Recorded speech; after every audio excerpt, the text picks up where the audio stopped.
日本烤串除了烧鸟，还有什么？还有烤猪肉啊，雅称博多系串烧，在日本都很小众，没想到我能在杭州吃到。这家呢，我也是无意中发现。起初我是奔着他家的关东煮来的，进来呢就看见这3口大锅，烤串呢也是堆得满满当当。看这个阵势啊，应该不能难吃。但任何的烤串呢，想要好吃，炭火温度、时间控制和食材这3个维度缺一不可。这个好壮实啊！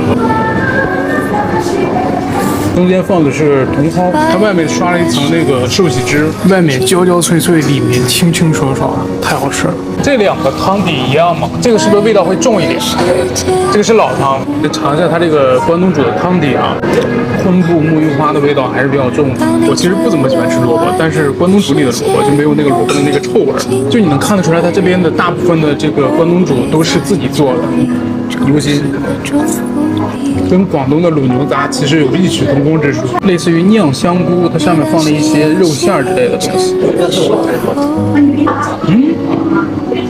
中间是一些牡蛎和生粉，这个香菇吸满了汁水，超级香。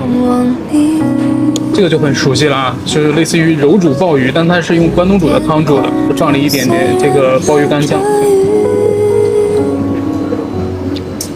还是煮的稍微轻了一点。博多串呢就是五花肉卷一切，这个是卷虾，这个就是卷的小番茄。它真的是卷不同的东西就有不同的风味。哇，这个番茄好烫！这是一个五花肉卷泡菜，一层一层的，贼有食欲。而它外面已经烤得很焦了。它裹得很紧，就是你的泡菜吃下去之后，它在你嘴里就崩开了。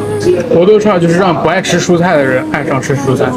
猪肉卷牛肉，哇，它里面虽然是牛板筋，但是非常的嫩，里面刚刚断生，然后外面的培根已经完全焦掉了，好好吃呀！